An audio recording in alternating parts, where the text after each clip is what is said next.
everyone, nama saya Disa Julianti dari kelas 3 HTNA. Saya di sini akan memenuhi tugas UAS dengan mata kuliah Hukum Tata Negara.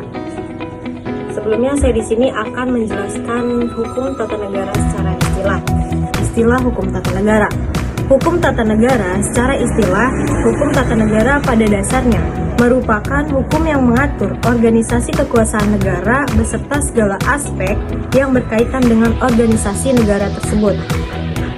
Di beberapa negara, dunia hukum tata negara itu dikenal sebagai istilah seperti di Belanda dikenal dengan istilah strafrecht, di mana strafrecht ini dibedakan menjadi dua, yaitu yang pertama, strafrecht in ruimere zin atau HTN dalam arti luas, dan yang kedua, strafrecht in enger zin atau HTN dalam arti sempit.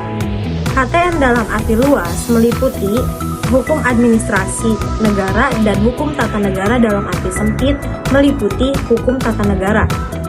Selain di Belanda, di Inggris, hukum tata negara itu dikenal dengan istilah constitutional law. Kemudian di Prancis itu dikenal dua istilah, yaitu yang pertama droit constitutionnel sebagai hukum tata negara dan droit administratif sebagai hukum administrasi negara.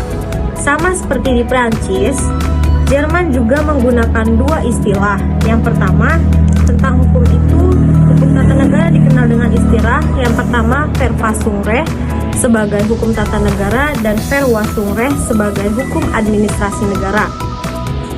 Adapun dalam konteks di Indonesia, hukum tata negara itu merupakan terjemahan dari strafrecht, sama seperti yang digunakan di negara asalnya yaitu Belanda, sehingga hukum tata negara yang ada di Indonesia itu setidaknya memiliki dua arti.